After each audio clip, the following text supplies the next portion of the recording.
A vida interior. Segundo Dom Chautard. Dom Jean-Baptiste Chautard nasceu em Briançon, na França, em março de 1858. Ingressou como noviço no mosteiro trapista de Aiguebelle em 1877, e ordenou-se sacerdote em 1884. Uma das figuras mais proeminentes da Ordem de Cister, foi responsável por diversas fundações no século XIX, além de ter contribuído para a recuperação da abadia de Cister, que havia sido tomada na Revolução Francesa. Sua obra Alma de todo Apostolado, escrita em uma viagem ao Brasil, foi traduzida para inúmeras línguas e recomendada por muitos bispos e pontífices. Dom Chautard faleceu durante um capítulo geral no mosteiro de Septifons em setembro de 1935. Deus quer as obras e a vida interior. O que é o apostolado? Deus é a bondade infinita. A bondade anseia difundir-se e comunicar generosamente os bens que possui. A vida terrena de Nosso Senhor Jesus Cristo foi uma contínua manifestação dessa inesgotável liberalidade. O Evangelho mostra-nos Redentor a semear pelos caminhos da terra os tesouros de amor de um coração desejoso de atrair os homens para a verdade e para a vida. Jesus comunicou à sua esposa mística esta chama de apostolado. Animada por esse fogo, a Igreja que é dádiva do seu amor, difusão da sua vida, manifestação da sua verdade, fulgor da sua santidade, continua, no decurso dos séculos, a obra de apostolado do seu divino modelo. Desígnio admirável, lei universal estabelecida pela providência. É por meio do homem, que o homem deve conhecer o caminho da salvação. Somente Jesus Cristo derramou o sangue que resgata o mundo. Ele teria podido, se quisesse aplicar a virtude desse sangue e agir imediatamente sobre as almas, como faz na Eucaristia. Quis, porém, servir-se de colaboradores, para distribuir os seus benefícios. Por quê? Porque a majestade divina assim o exige. Mas não só. Move-o também o seu infinito amor por nós. Se os grandes monarcas governam por intermédio dos seus ministros, que condescendência de Deus, em querer associar pobres criaturas às suas lutas e à sua glória.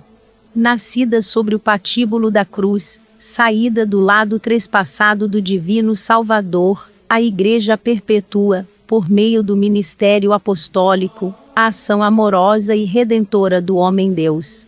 Desejado por Jesus Cristo, torna-se este ministério o fator essencial da propagação dessa Igreja pelas nações e o mais habitual instrumento das suas conquistas. Na primeira linha, o clero, que constitui a hierarquia do exército de Cristo.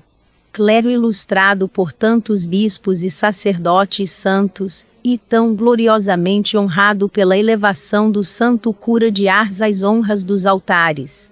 Ao lado deste clero oficial, surgiram, desde as origens do cristianismo, numerosas companhias de voluntários, verdadeiras milícias de escol, que são um dos fenômenos mais evidentes da vitalidade da Igreja. Logo nos primeiros séculos, aparecem as ordens contemplativas, que tanto contribuíram, com orações fervorosas e duras penitências, para a conversão dos gentios.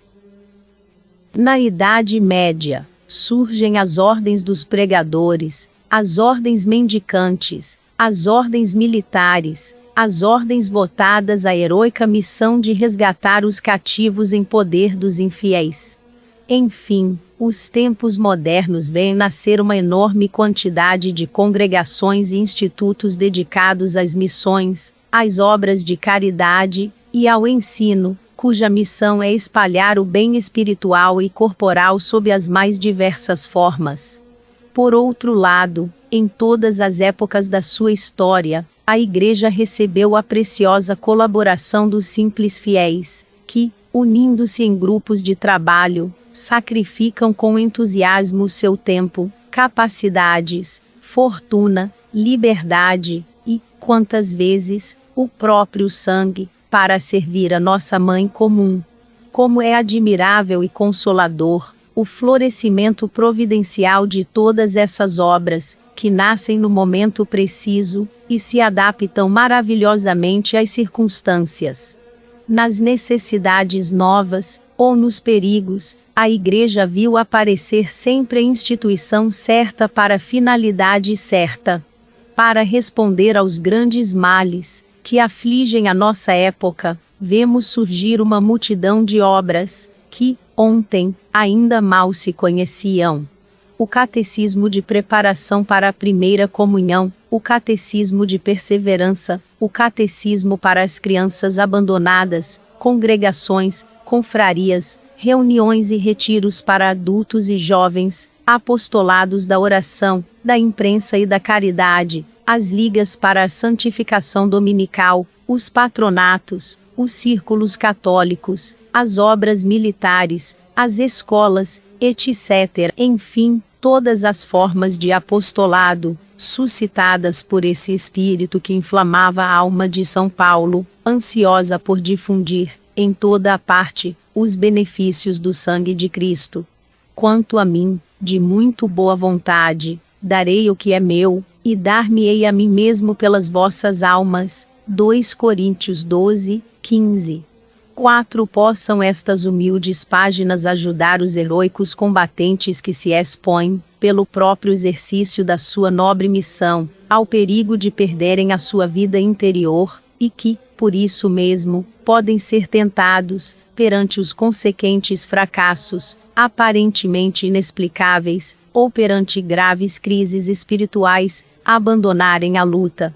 Os pensamentos contidos neste livro têm ajudado o autor destas linhas a preservar a sua vida interior no meio das obras.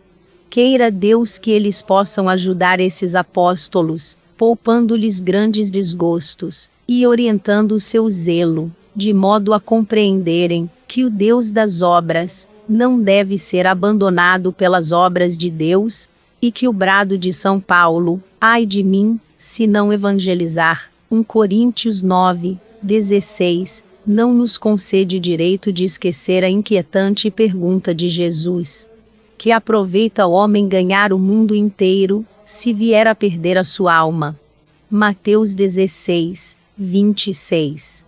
Os pais e mães de família, para quem a introdução à vida devota de São Francisco de Sales não é um livro antiquado, os esposos cristãos, que se consideram obrigados, entre si com os filhos, a um apostolado que cultive o amor e a imitação do Salvador, podem, igualmente, aplicar os ensinamentos destas modestas páginas.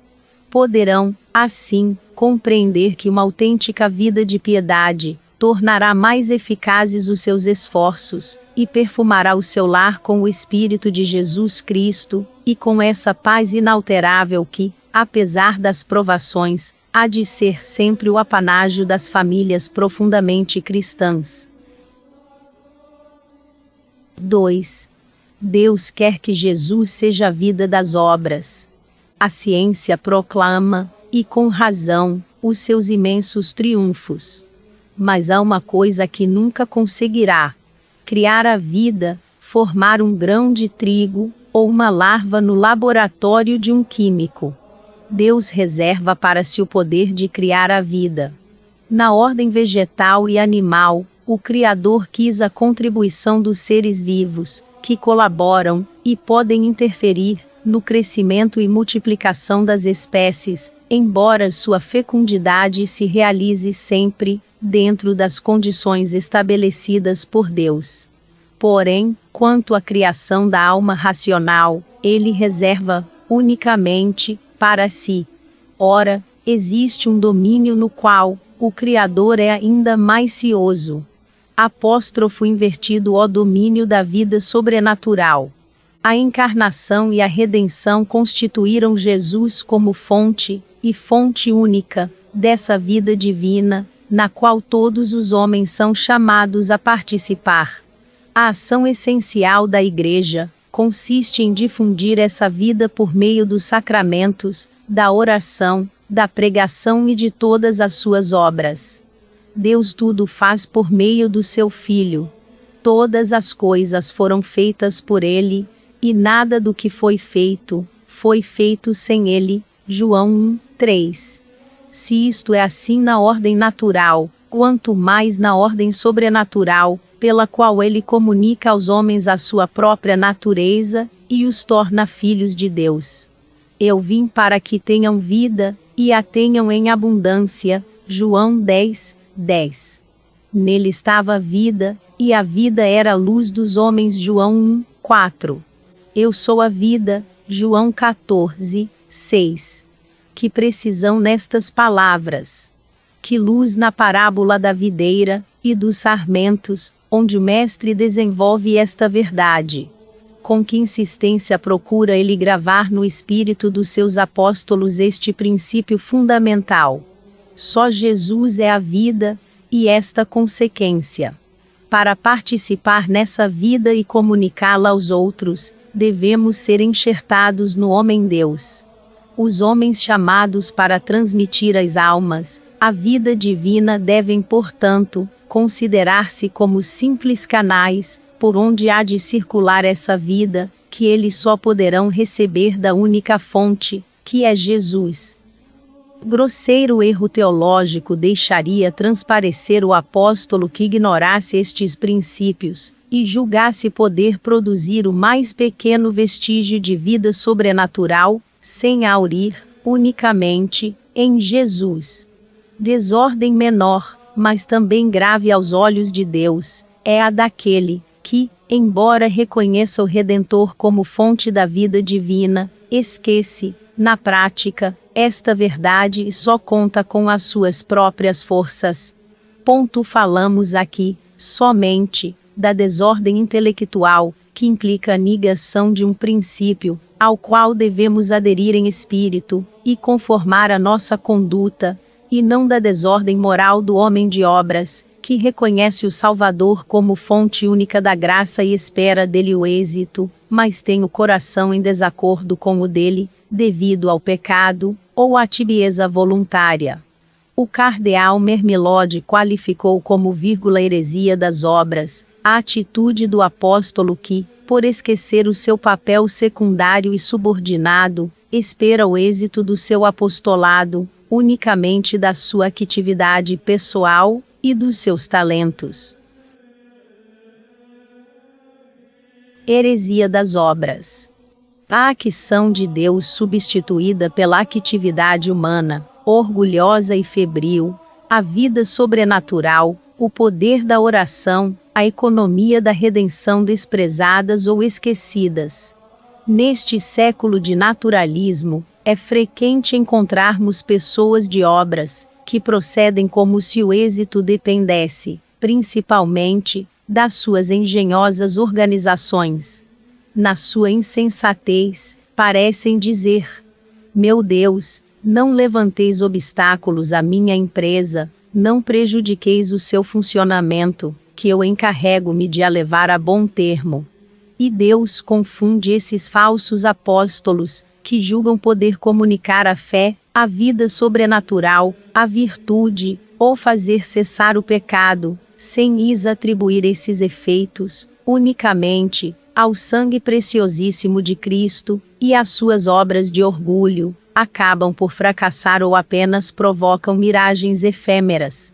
Ressalvando tudo o que se opera nas almas exemplo opere operato, Deus nega ao apóstolo arrogante as suas melhores bênçãos, para reservá-las ao ramo que, humildemente, reconhece só poder aurir a sua seiva no tronco divino.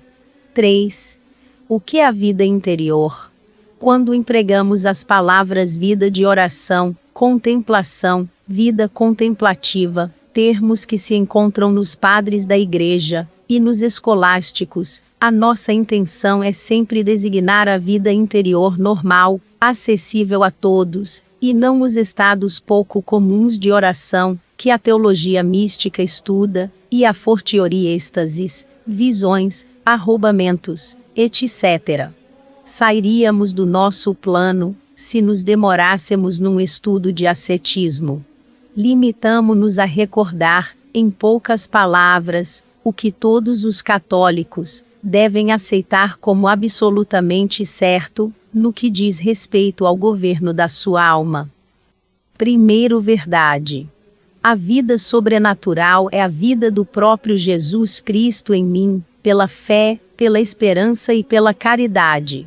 A presença de Nosso Senhor, por meio desta vida sobrenatural, não é a presença real, própria da Sagrada Comunhão, mas uma presença de ação vital, como pode ser, no corpo humano, a ação da cabeça, ou do coração sobre os membros, a ação íntima, que Deus, quase sempre, me oculta, tornando-a insensível às minhas faculdades naturais, para aumentar o mérito da minha fé, a ação divina que deixa subsistir o meu livre-arbítrio e utiliza as causas segundas, acontecimentos, pessoas e coisas, para me fazer conhecer a vontade de Deus, e aumentar a minha participação na vida divina.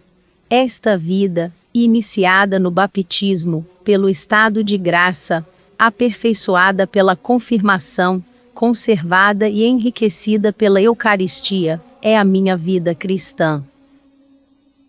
Segunda verdade. Jesus Cristo comunica-me o seu Espírito por meio desta vida, e torna-se, assim, o princípio superior que me leva, caso não lhe ponha obstáculos, a pensar, julgar, amar, querer, sofrer e trabalhar com Ele, por Ele e nele. As minhas ações exteriores tornam-se manifestações desta vida de Jesus em mim, e começo a realizar o ideal de vida interior formulado por São Paulo. Já não sou eu que vivo, é Cristo que vive em mim. Gálatas 2, 20.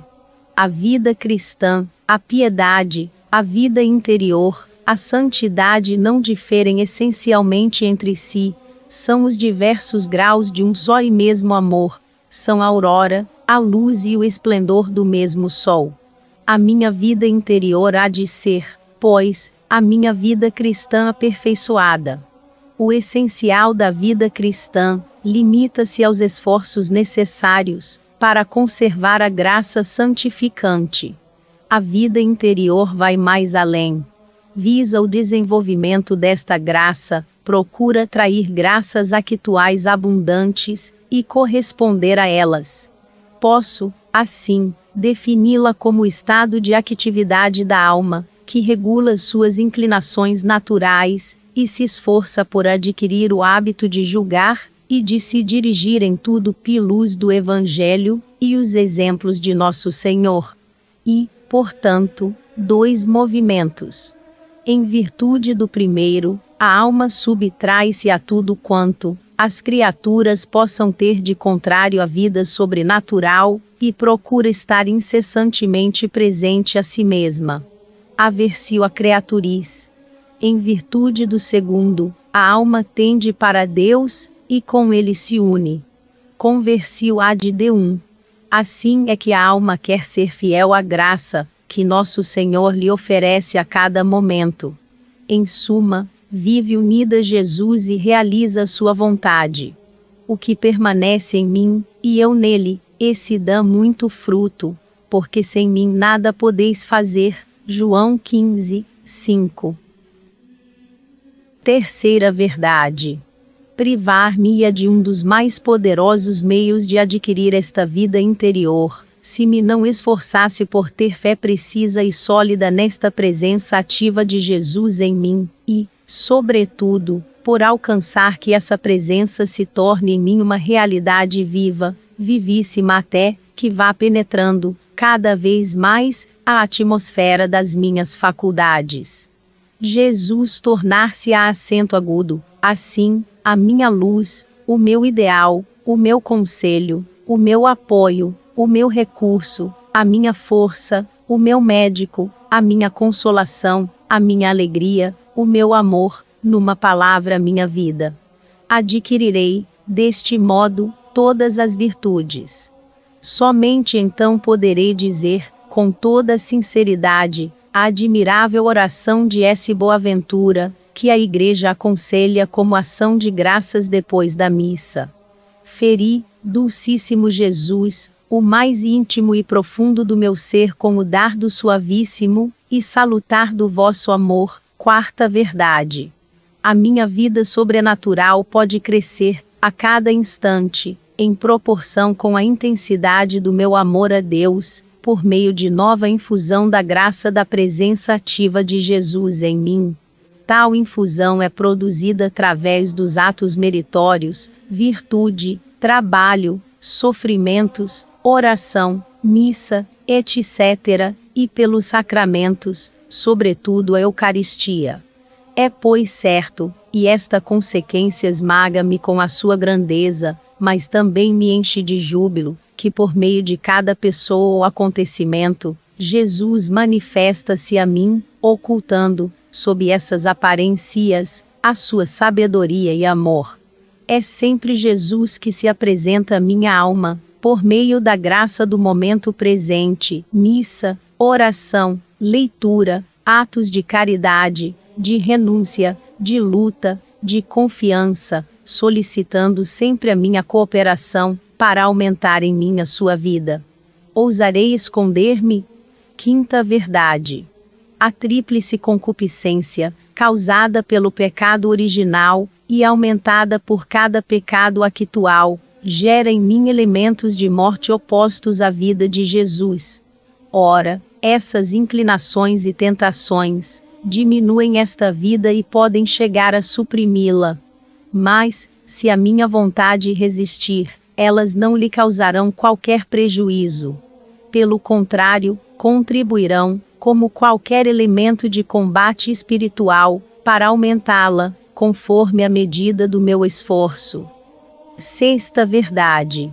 Sem o emprego fiel de certos meios, a inteligência obscurece-se, e a vontade torna-se fraca, para cooperar com Jesus no aumento e conservação da sua vida em mim. A diminuição dessa vida produz a tibieza da vontade. A dissipação, a cobardia, a ilusão, fazem-me cair nos pecados veniais. E estes põem em risco a minha salvação, porque dispõe a minha alma para o pecado mortal. Se tiver a infelicidade de cair nesta tibieza, e a fortiori, se ainda cair mais baixo, devo tentar tudo para dela sair, reavivando meu temor de Deus, pondo-me em presença do meu fim, da morte, dos juízos de Deus, do inferno, da eternidade, do pecado, etc., e reacendendo o meu amor a Jesus, pela consideração das suas chagas, da sua paixão e morte na cruz. Irei em espírito ao Calvário, onde me prostrarei aos pés sacratíssimos do Redentor, a fim de que o seu sangue vivo, correndo pela minha cabeça, e pelo meu coração, dissipe a cegueira, e o gelo da minha alma e galvanize a minha vontade. 2. Esta tibieza é diferente da secura ou repugnância que, às vezes, mesmo sem culpa, sentem os fervorosos. Os pecados veniais que escapam à fragilidade e são combatidos, e imediatamente detestados, apenas cometidos, também não manifestam a tibieza da vontade. A alma tíbia tem duas vontades diversas, boa e má outra, uma ardente e a outra fria. Por um lado, quer a salvação, e por isso evita os pecados mortais. Por outro lado, não quer as exigências do amor de Deus e prefere uma vida livre e fácil, cometendo pecados veniais deliberados. Quando a tibieza não é combatida, o fato mesmo de o não ser mostra que na alma existe má vontade, não total, mas parcial, isto é, que há uma parte da vontade que diz a Deus: neste ou naquele ponto, não quero deixar de vos desagradar. Sétima verdade. Se a minha sede de viver de Jesus deixar de aumentar, é porque não possuo grau de vida interior, que ele exige de mim. Tal sede há de dar-me o desejo de lhe agradar em tudo, e o temor de lhe desagradar. Também é indispensável mínimo de recolhimento, que me permita, no decurso das ocupações, conservar o coração numa pureza e generosidade suficientemente grandes para não ser abafada a voz de Jesus. Ora, essa sede diminuirá, certamente, se não puser em prática certos meios. Oração da manhã, vida litúrgica, sacramentos, comunhões espirituais, exame de consciência, leitura espiritual, etc. Ou, se, por culpa minha, esses meios já nada me dizem. Sem vida interior e recolhimento, os pecados veniais hão de multiplicar-se na minha vida, e chegarei a não fazer caso deles. Para os ocultar, e enganar-me a mim mesmo, servirão as aparências de piedade, o zelo pelas obras, etc. Oitava verdade. A minha vida interior será o que for a minha guarda do coração.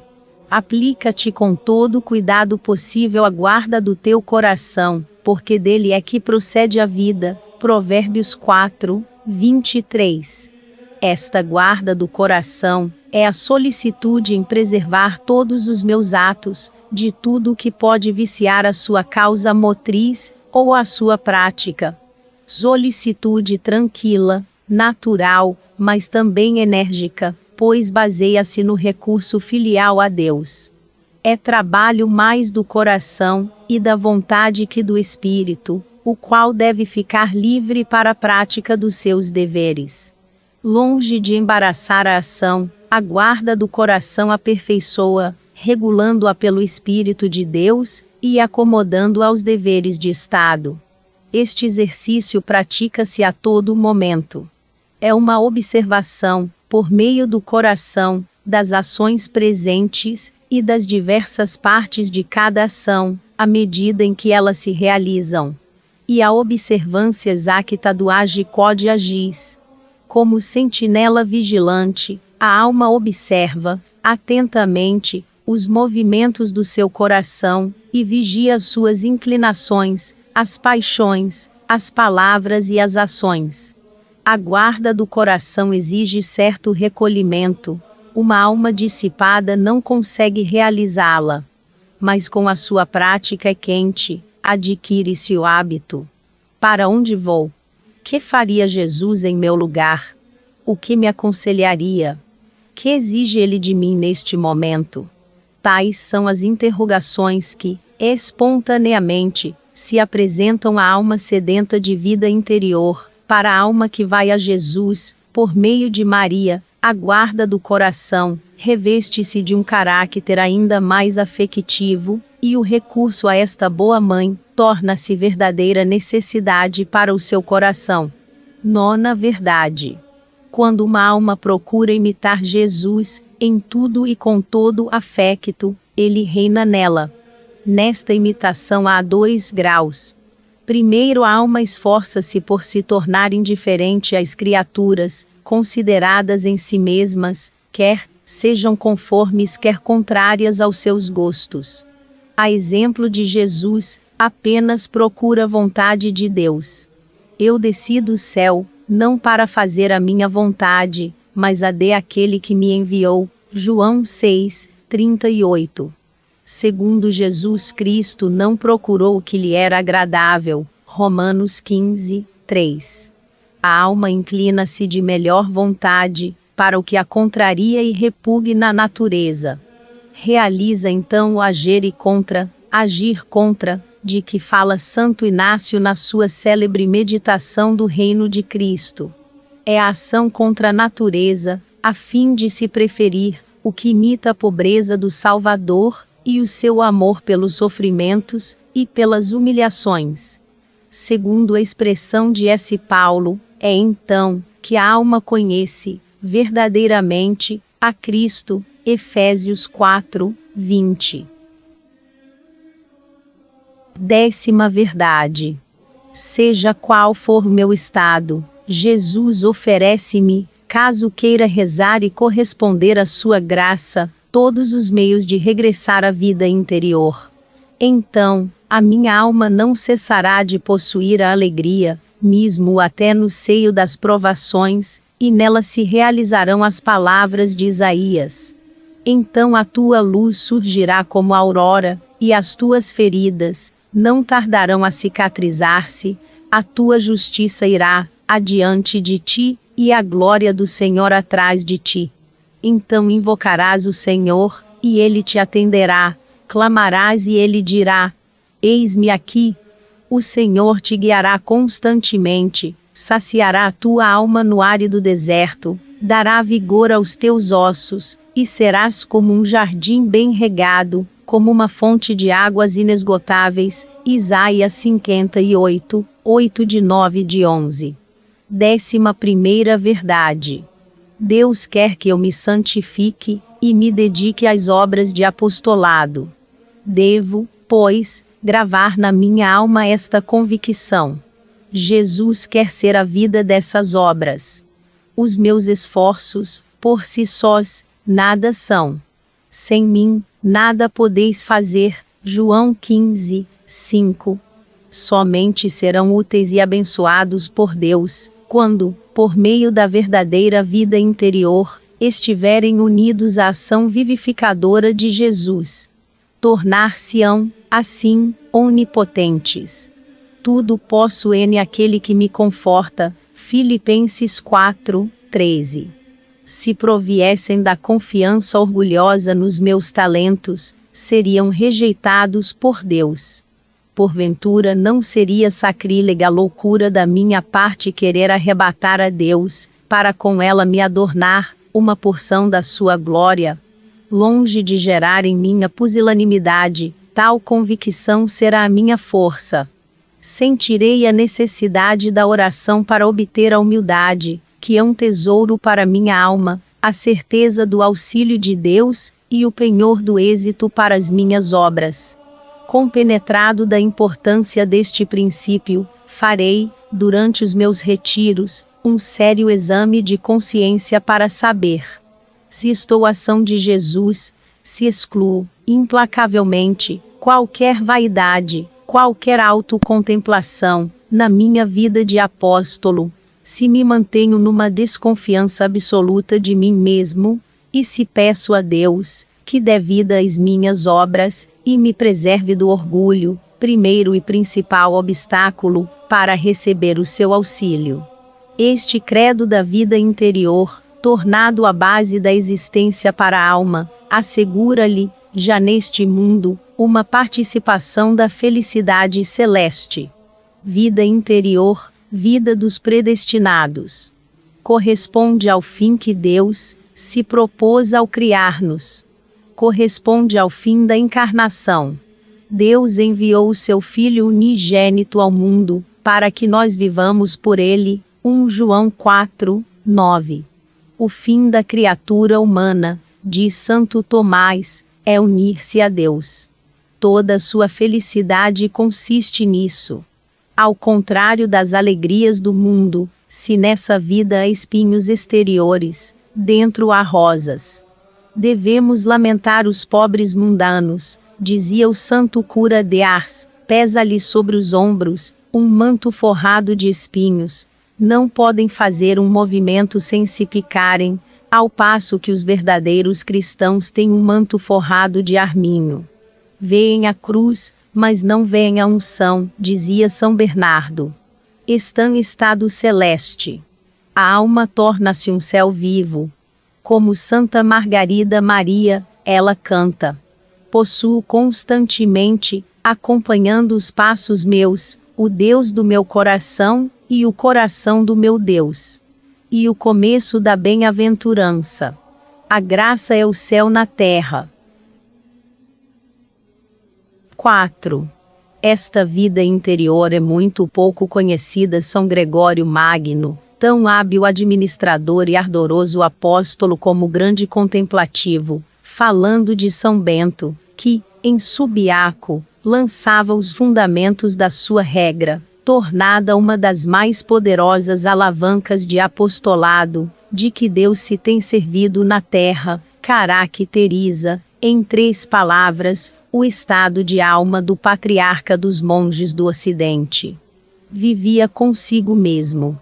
Da maioria dos nossos contemporâneos, podemos dizer, precisamente, o contrário. Viver consigo mesmo, não se deixar governar pelas coisas exteriores, reduzir a imaginação, a sensibilidade, a inteligência e a memória ao papel de servas da vontade.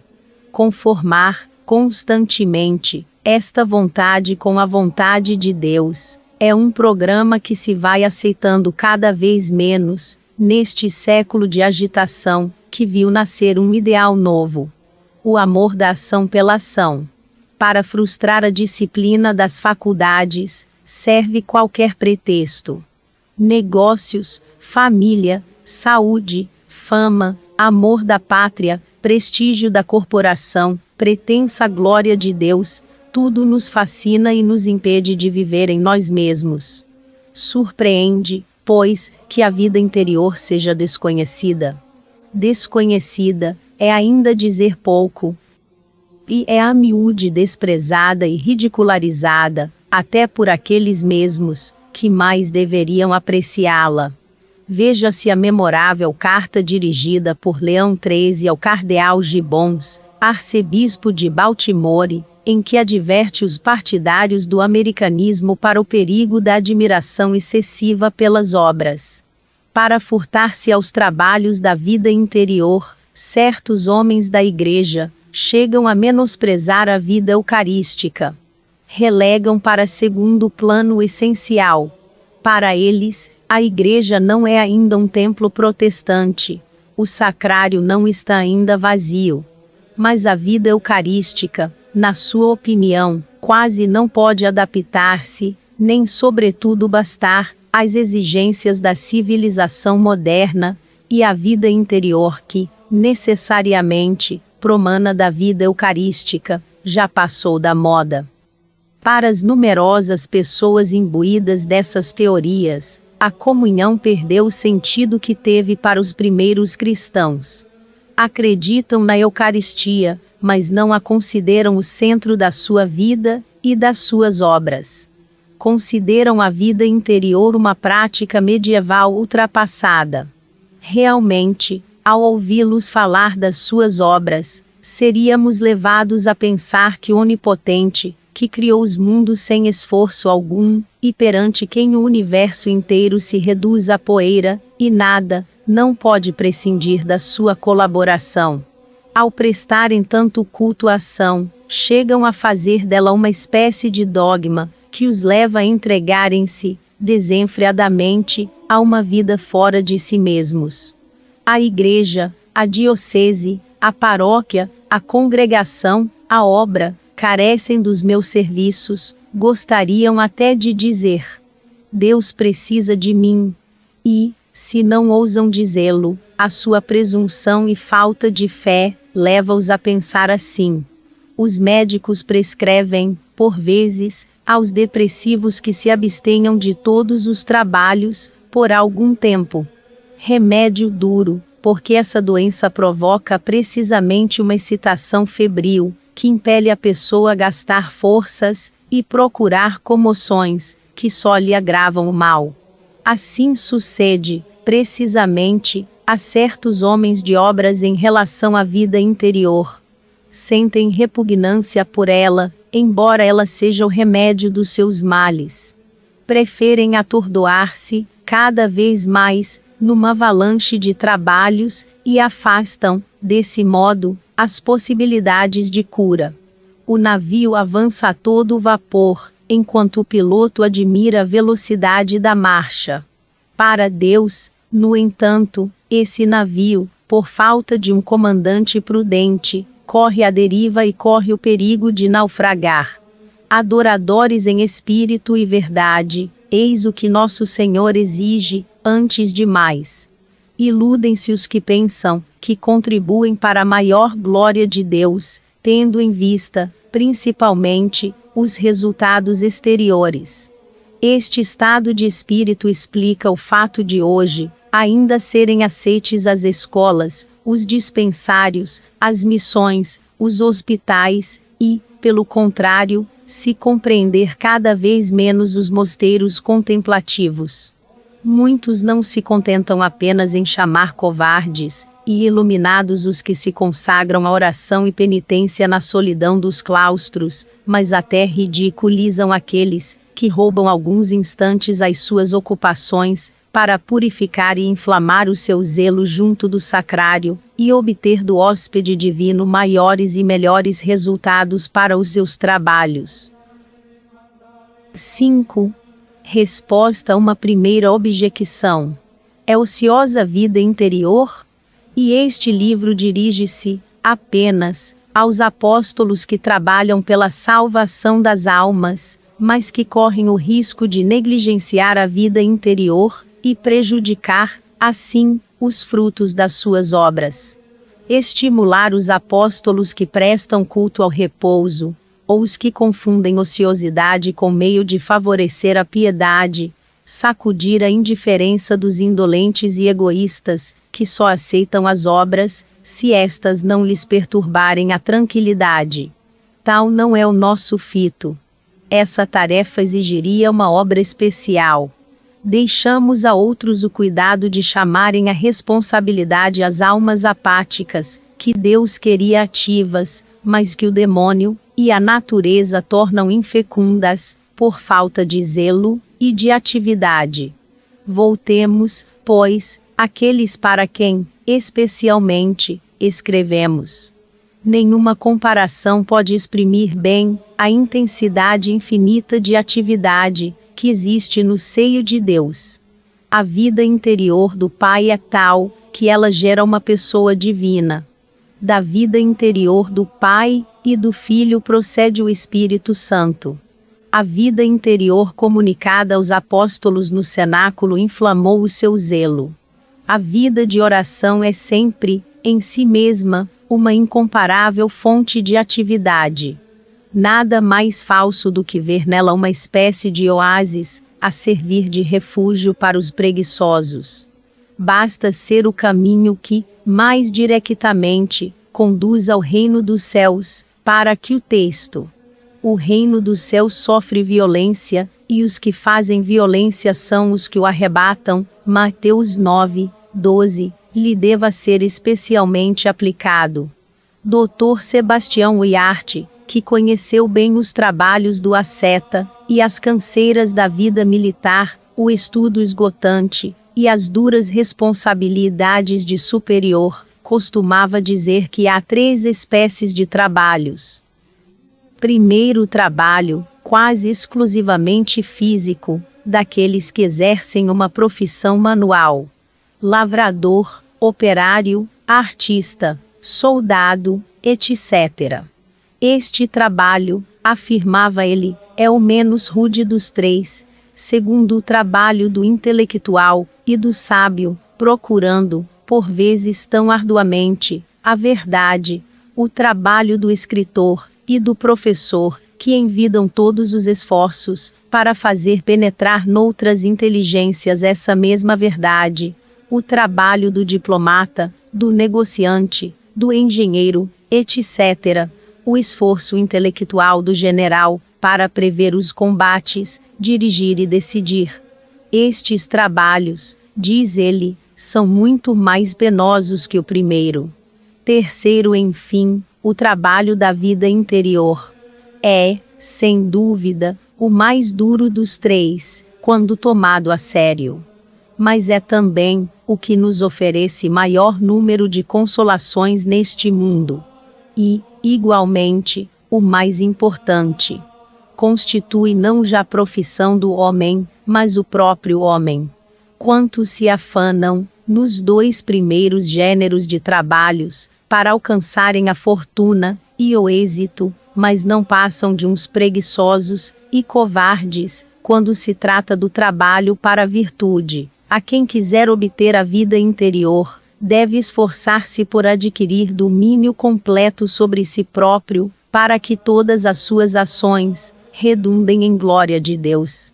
Procurará conservar-se sempre unido a Jesus Cristo, com os olhos fitos na meta a atingir, e pesando tudo à luz do Evangelho. Para onde e a quem irei? Repete, com Santo Inácio. Tudo, portanto, nele, tanto a inteligência, e a vontade como a memória, a sensibilidade, imaginação, e os sentidos, tudo depende de um princípio. Mas quão enorme soma de trabalho lhe custa chegar a este resultado. Quer se mortifique ou se entregue a um recreio lícito, quer reflicta ou actue, quer trabalhe ou descanse, quer ame o bem ou rejeite o mal, deseje ou tema, esteja alegre ou triste, com esperança ou temor, indignado ou tranquilo, mantém sempre o leme na direção da plena vontade divina. Na oração, sobretudo junto da Eucaristia, isola-se dos objetos visíveis, a fim de chegar a falar com Deus invisível, como se o estivesse a ver. No decurso dos seus trabalhos apostólicos, procura realizar este ideal, que São Paulo admirava em Moisés. Adversidades da vida, tormentas suscitadas pelas paixões, nada logra desviá-lo da linha de conduta que se impôs. Se, porventura, fraqueja um momento, depressa recobra ânimo e continua, com mais vigor, o seu caminho ascensional. Não é difícil compreender que Deus recompense, já neste mundo, com alegrias especiais, quem não recua perante este esforço. Às vezes, preferimos passar longas horas numa ocupação fatigante, do que meia hora fazer uma oração bem feita, assistir à missa, ou a rezar o ofício. O padre Faber verifica, com tristeza, que, para alguns, o quarto de hora, que se segue à comunhão, é o quarto de hora mais enfadonho do dia. Tratando-se de um breve retiro de 3 dias, quanta relutância para outros. Separar-se por 3 dias da vida fácil, embora ocupadíssima, para viver uma vida plenamente sobrenatural, contemplar tudo, durante esse período, somente à luz da fé, esquecer tudo, para somente aspirar a Jesus e a sua vida, analisar, implacavelmente, a nossa alma, para descobrir todas as suas fraquezas e doenças. Eis uma perspectiva que faz recuar grande número de pessoas, prontas, todavia, para grandes fadigas em trabalhos puramente naturais. E se 3 dias, assim ocupados, já parecem tão penosos, que pensar de uma vida inteira gradualmente submetida ao regime da vida interior. E ainda há quem tenha coragem de dizer que os religiosos de vida contemplativa são ociosos. Mostrando-se firme como se contemplasse o invisível. Hebreus 11, 27. 8. Palavras de De Festugiere OSB. Sejam quais forem as dificuldades da vida ativa, só os inexperientes é que ousam negar as provações da vida interior. Muitos ativos, apesar de sinceramente piedosos, confessam que, muitas vezes, o que mais lhes custa na vida, não é a ação, mas a parte obrigatória da oração. Quando chega o momento da ação, sentem-se como que aliviados. É bem certo que, neste trabalho de desprendimento, a graça torna o jugo suave e o fardo leve. Mas quantos esforços são necessários para a alma? E sempre penoso o regresso ao caminho recto, e a volta ao ideal de São Paulo. A nossa conversação está no céu, Filipenses 3, 20. São Tomás explica isto perfeitamente. O homem, diz ele, está colocado entre as coisas deste mundo, e os bens espirituais, nos quais reside a felicidade eterna. Quanto mais adere a uns, tanto mais se afasta dos outros, e vice-versa. Numa balança, se um dos pratos desce, o outro eleva-se na mesma medida. O pecado original, tendo transtornado a economia do nosso ser, tornou penoso este duplo movimento de adesão e afastamento. Desde então, para restabelecer e conservar a ordem neste pequeno mundo que é o homem, é indispensável a vida interior, obtida com trabalho e sacrifício.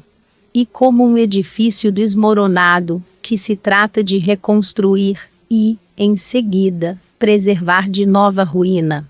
Arrancar aos pensamentos da terra, pela vigilância, renúncia e mortificação, este coração endurecido, Salmo 4, 3, com todo o peso da natureza corrompida, tornar o nosso caráter semelhante ao de nosso Senhor, pelo combate à dissipação, ao arrebatamento, à autocomplacência, às manifestações de orgulho, ao naturalismo, ao egoísmo, à falta de bondade, etc.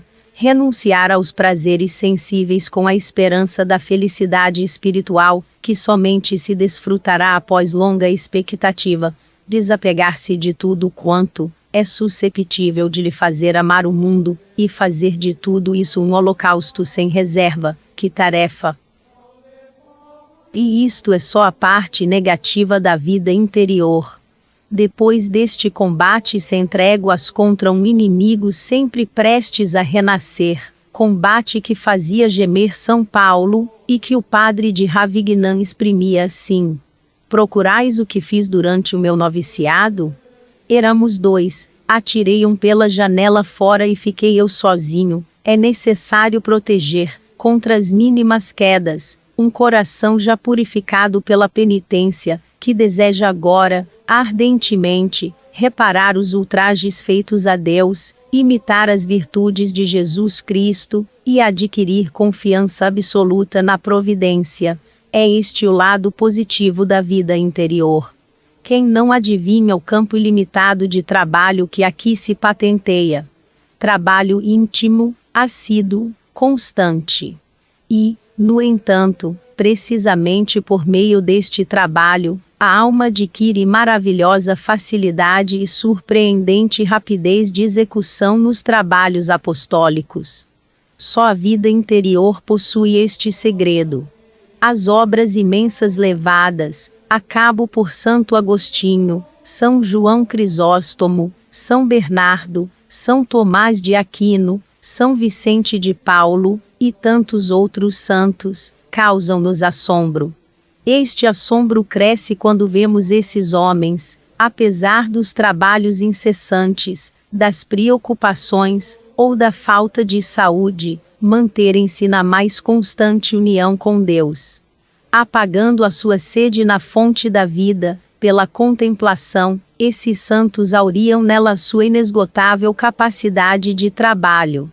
Um dos nossos grandes bispos, sobrecarregado de afazeres, aconselhou certa vez um estadista, também ele muito atarefado, que lhe perguntara o segredo da sua serenidade e dos resultados admiráveis das suas obras. A todas as suas ocupações, meu caro amigo, acrescente meia hora de meditação todas as manhãs. Conseguirá despachar todos os assuntos, e encontrará tempo para realizar ainda mais. Enfim, o santo rei Luís IX encontrava, nas 8 ou 9 horas, que habitualmente consagrava aos exercícios da vida interior, o segredo e a força, para se dedicar aos negócios de Estado, e ao bem dos seus súbditos, com tanta solicitude que, conforme chegou a confessar um orador socialista, nunca em França se fez tanto, a favor das classes operárias, como sob o reinado daquele príncipe. 6. Resposta a uma segunda objeção. É egoísta a vida interior? E falsa piedade, daqueles que fazem consistir a vida interior numa ociosidade agradável e preguiçosa, e que procuram as consolações de Deus, mais do que o Deus das consolações. Contudo, está, igualmente, errado quem considera egoísta a vida interior. Já dissemos que esta vida é a fonte pura das mais generosas obras de caridade, que visa o alívio dos sofrimentos deste mundo e o bem das almas. Examinemos a utilidade desta vida sob outro ponto de vista. Seria verdadeira blasfêmia chamar egoísta e estéril a vida interior de Nossa Senhora e de São José.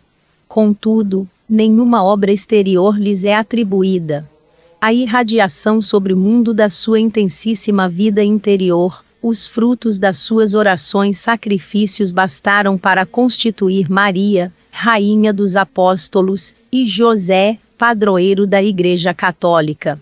A minha irmã deixa-me sozinha a servir, Lucas 10, 40, diz, servindo-se das palavras de Marta, o apóstolo vaidoso com o resultado das suas obras exteriores. A sua fatuidade não chega ao extremo de julgar que Deus precisa, absolutamente, dele.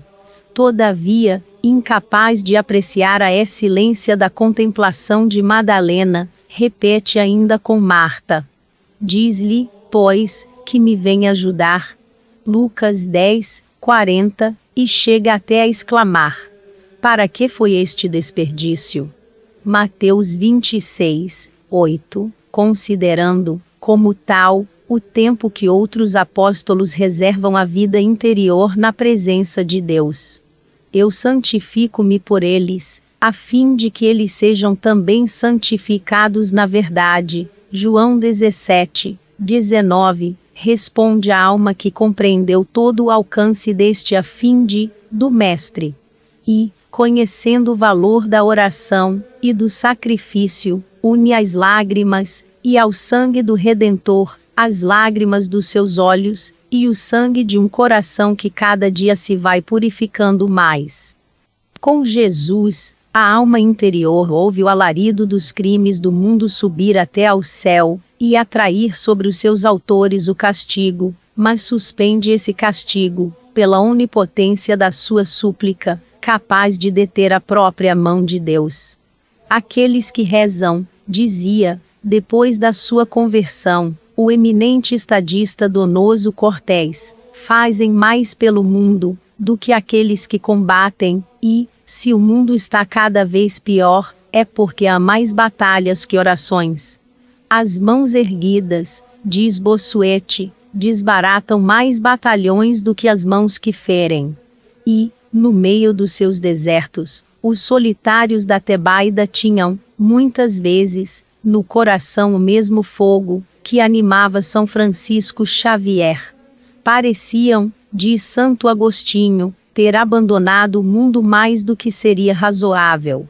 Contudo, as suas orações, tornadas mais puras por esse grande afastamento do mundo, eram de uma eficácia incomparável para esse mesmo mundo que eles tinham abandonado. Normalmente, uma oração curta, mas fervorosa, contribui mais para apressar uma conversão, do que longas discussões e excelentes discursos. Quem reza, trata com a causa primeira, opera, diretamente, sobre ela, tem, assim, na mão as causas segundas, cuja eficácia depende desse princípio superior. Por isso, o efeito desejado é então, obtido com maior segurança e rapidez. 10.000 protestantes, no dizer de uma revelação respeitável, foram convertidos por uma só oração inflamada da seráfica Santa Teresa. Ardendo em amor de Cristo, ela não podia compreender uma vida contemplativa, uma vida interior que não participasse no desejo ardente do Salvador pela redenção das almas. Aceitaria o purgatório, diz ela, até ao juízo final, para livrar uma só dessas almas. E que me importaria a duração dos meus sofrimentos, se assim pudesse livrar uma só alma, e sobretudo muitas, para a maior glória de Deus. E dirigindo-se às suas religiosas, encaminha, para este fim inteiramente apostólico, minhas filhas, as vossas orações, as vossas disciplinas, os vossos jejuns, os vossos desejos. Tal é, com efeito, a obra das carmelitas, das trapistas, das visitandinas e das clarissas. Vede-as acompanhar com fervorosas orações e penitências a caminhada dos apóstolos. O seu amor oculto, mas ativo, abre por toda a parte, no mundo dos pecadores, os caminhos da misericórdia. Ninguém conhece neste mundo o porquê dessas conversões longínquas de pagãos, da paciência heróica dos cristãos perseguidos, da alegria celeste dos missionários martirizados. Tudo isso pode estar, invisivelmente, ligado à oração de uma despretensiosa freira. Com os dedos sobre o teclado dos perdões divinos e das luzes eternas, a sua alma silenciosa e solitária preside a salvação das almas e as conquistas da Igreja em toda a extensão da terra.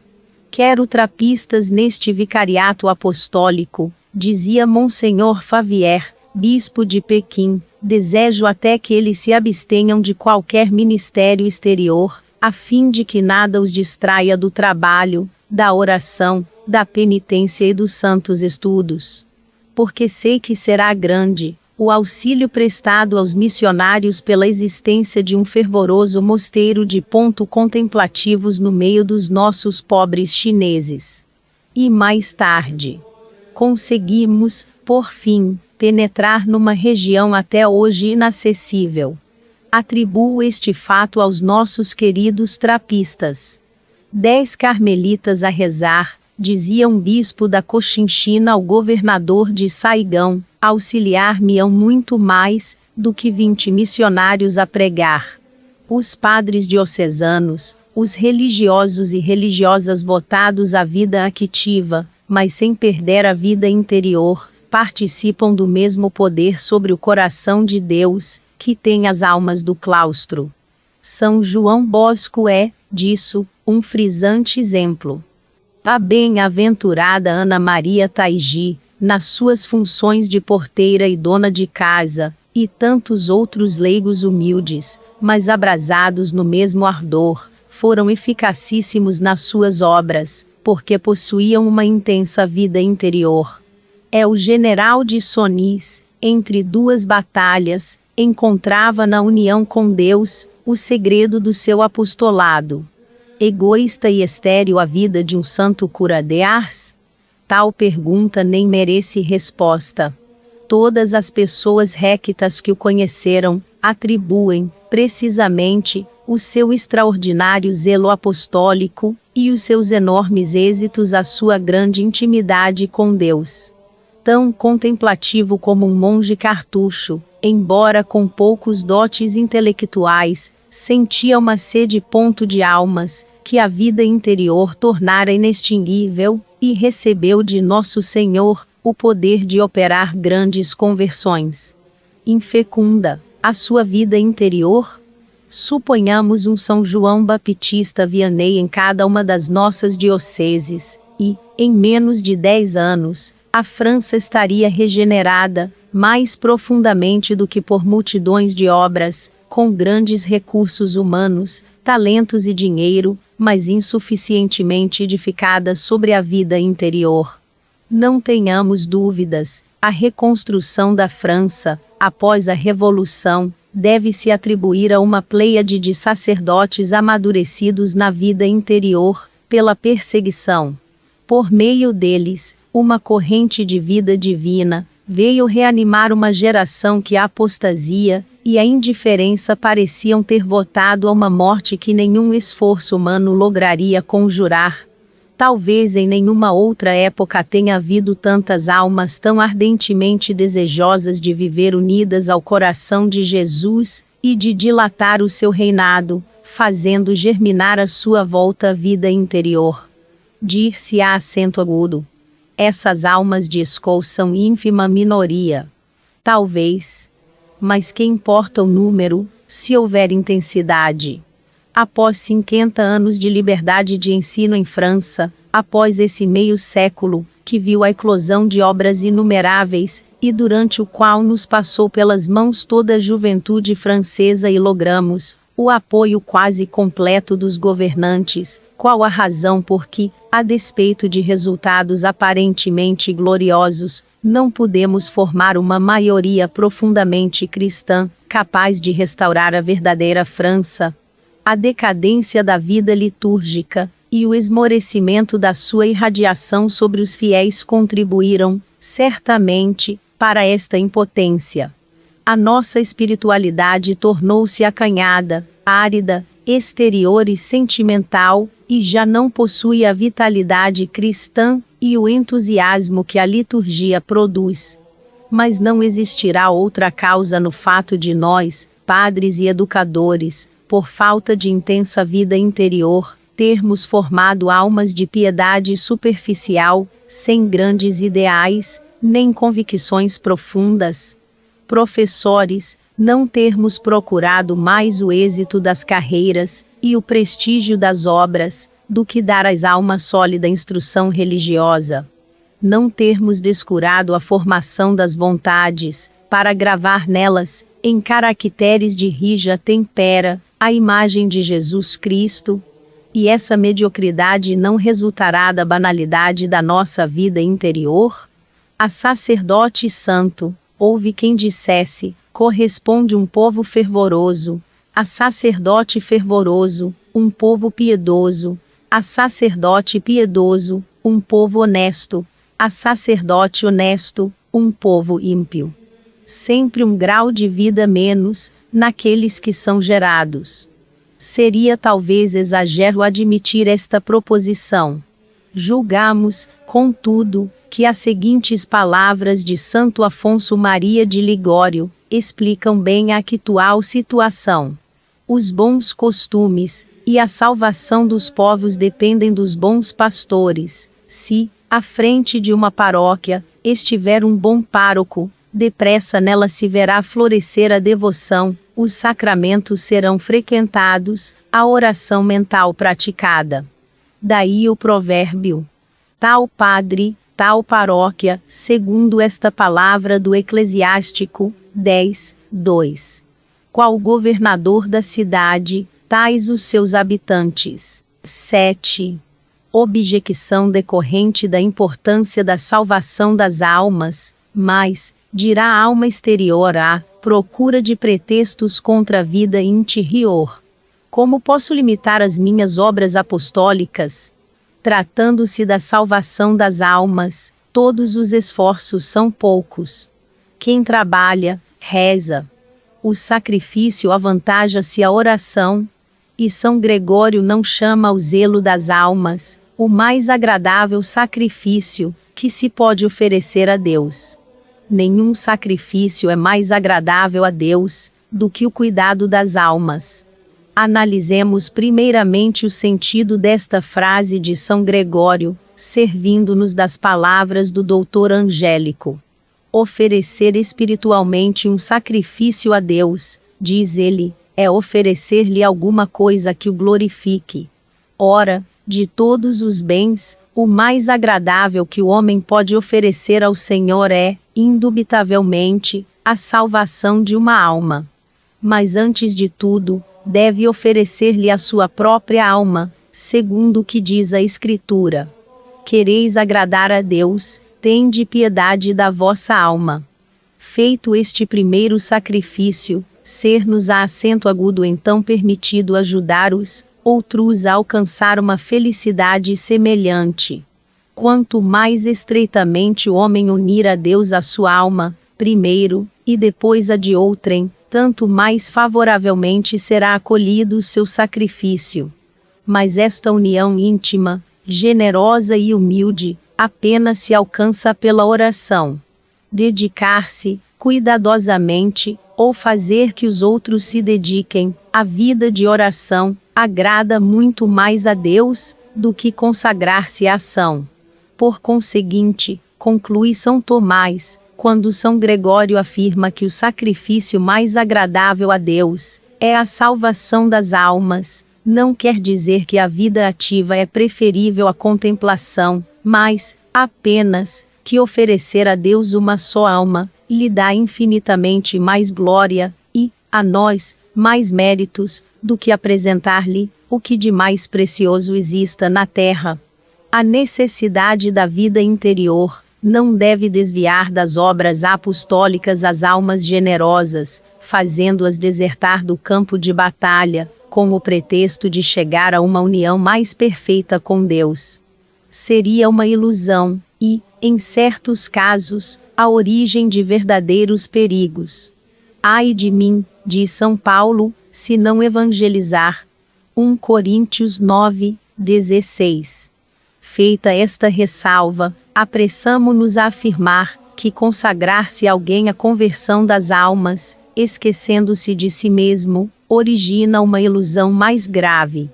Deus quer que amemos o próximo como a nós mesmos, mas nunca mais que a nós mesmos, isto é, nunca a ponto de prejudicar a nossa alma, o que, na prática, equivale a exigir mais cuidados com ela, do que com a alma alheia. Eu amo Jesus Cristo, dizia Santo Afonso de Ligório, e, por isso mesmo, ardo em desejos de lhe dar almas. Antes de mais, a minha, depois, um número incalculável de outras. É o cumprimento do ser para ti mesmo, em toda a parte, ponto de exclamação ordinal masculino de S. Bernardo, ou ainda. Não é sábio quem o não é consigo mesmo. O santo abade de Claraval, verdadeiro fenômeno de zelo apostólico, seguia esta ordem. Godofredo, seu secretário, descreve-o assim: todo para si mesmo, primeiro, e, assim, todo para os outros. Não vos digo, escreve esse mesmo santo ao Papa Eugênio II, que coloqueis de parte as ocupações temporais. Exorto-vos, apenas, a que não vos dediqueis, inteiramente, a elas. Se sois o homem de todos, sede-o também, de vós mesmo. De contrário, de que vos serviria ganhar os outros todos, se viesseis a perder a vossa alma? Reservai, por conseguinte, alguma coisa para vós próprio, e, se todos vêm beber a vossa fonte, vós mesmo não vos priveis de beber nela. Pois, só vós haveis de ficar com sede. Começai sempre por vos considerar a vós mesmo.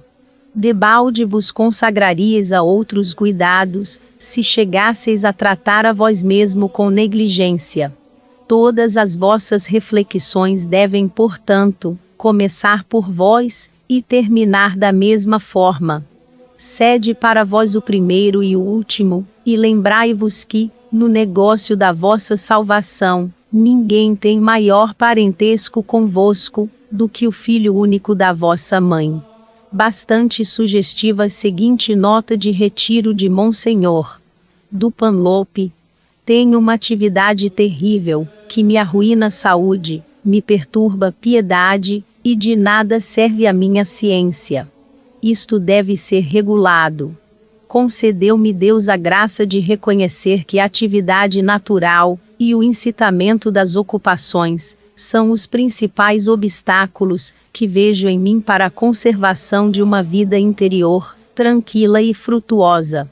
Reconheci também que esta falta de vida interior é a origem de todas as minhas faltas, das minhas perturbações, das minhas securas, das minhas repugnâncias, da minha falta de saúde. Resolvi, por conseguinte, dirigir todos os meus esforços para a aquisição dessa vida interior que me falta, e, com esse fim, propus, mercê de Deus, os pontos seguintes. Primeiro, reservarei sempre algum tempo, além do necessário, para fazer qualquer coisa. Este é o meio de nunca ter pressa, nem agitação. Segundo, como tenho sempre mais coisas a realizar do que tempo para as fazer, e como esta perspectiva me preocupa e me perturba, não hei de pensar nas coisas que tenho para fazer, e sim no tempo que devo consagrar-lhes. Hei de empregar esse tempo sem perder um minuto, começando pelas coisas mais importantes, e, se algumas não puder fazer, nem por isso me hei de inquietar, etc., etc., há muitas safiras, prefere o joalheiro mínimo fragmento de diamante. Da mesma forma, consoante a ordem estabelecida por Deus, a nossa intimidade com Ele glorifica-o muito mais, do que o bem feito por nós a grande número de almas, mas com prejuízo do nosso progresso. O nosso Pai Celeste, que mais se aplica ao governo de um coração onde reina, do que ao governo natural de todo o universo, e ao governo civil de todos os impérios, exige no nosso zelo essa harmonia. E, se vê que uma obra impede o aumento da caridade na alma que dela se ocupa, prefere às vezes deixar desaparecer essa obra. Pelo contrário, Satanás não hesita em favorecer êxitos superficiais, caso possa, mediante esse resultado, dificultar o progresso do apóstolo na vida interior, pois o seu ódio adivinha onde estão os verdadeiros tesouros aos olhos de Jesus Cristo. Para suprimir um